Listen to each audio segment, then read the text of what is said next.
Low Shetty ಏನಾಯ್ತು? Low Shetty ಎದ್ದೇಳೋ, ಏನಾಯ್ತು ನಿಂಗೆ?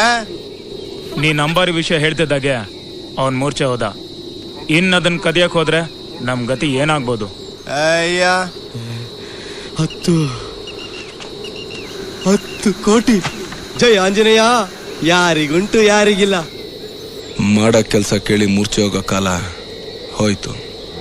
ಈಗೇನೇ ಇದ್ರು ನೋಡೋರ್ ಮೂರ್ಛೆ ಹೋಗ್ಬೇಕು ಅಷ್ಟೇ. ನೀನ್ ಈ ವಿಷಯಕ್ಕೆ ಕರೀತಾ ಇದೀಯ ಅಂತ ಗೊತ್ತಿದ್ದಿದ್ರೆ ನಾನು ಬರ್ತಾನೆ ಇರಲಿಲ್ಲ.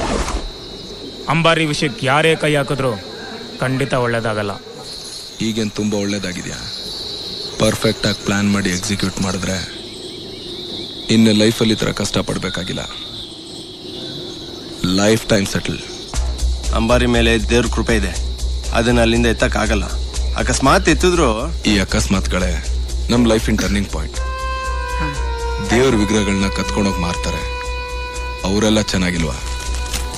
ಕಣ್ಣೆದುರುಗಣ್ಣನೆ ರಾಜಕಾರಣಿಗಳು 1000 ಕೋಟಿ ಹೊಡಿತಾರೆ, ಅದು ಹಗಲ್ದಾರೋಡೆ ತಾನೆ. ಇಲ್ಲಿ ಎಲ್ರಿಗೂ ಅವ್ರದೇ ಆದಂಥ ಕನ್ಸುಗಳಿದೆ, ಪ್ರಾಬ್ಲಮ್ಗಳಿದೆ. ಅದನ್ನೆಲ್ಲ ಸೆಟ್ರೇಟ್ ಮಾಡ್ಕೊಳ್ಳೋದಕ್ಕೆ ಇದೊಂದು ಒಳ್ಳೆ ಅವಕಾಶ.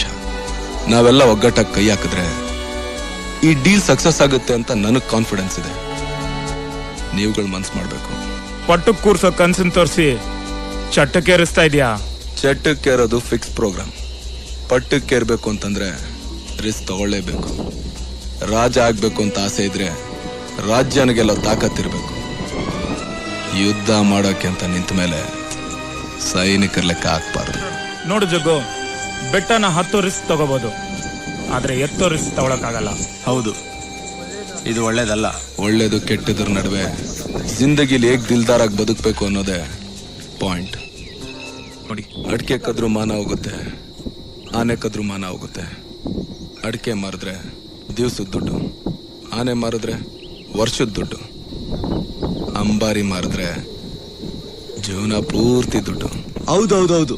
ಇಂಥ ದಸರಾ ಆಫರ್ ಯಾರನ್ನ ಬಿಡ್ತಾರಾ? ಅಂಬಾರಿ ಕದೀರಿ.